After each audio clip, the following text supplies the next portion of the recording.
Wir sind nicht drei, wir sind uns grad zwei. Und wenn wir nicht grad streiten, dann machen wir halt ein Geschrei. Wir sind kein Horn, kein Streichquartett, kein Haus- und Werkskapellen.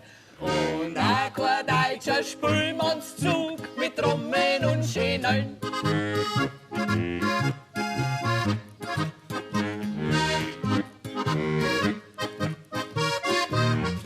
Wir spielen nicht in Amerika, wo uns kein Mensch versteht.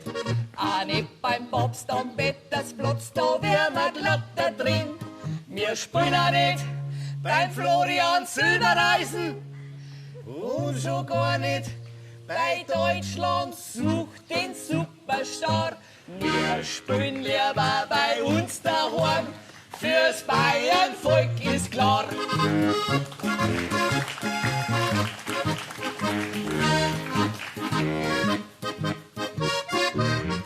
Wir spielen nicht in einem Smoking und schon gar nicht ohne Hemd.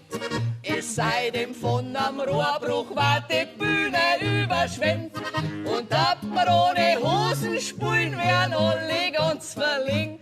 Und sagen so Instrumente, haben sie erlebt, doch noch nicht gesehen.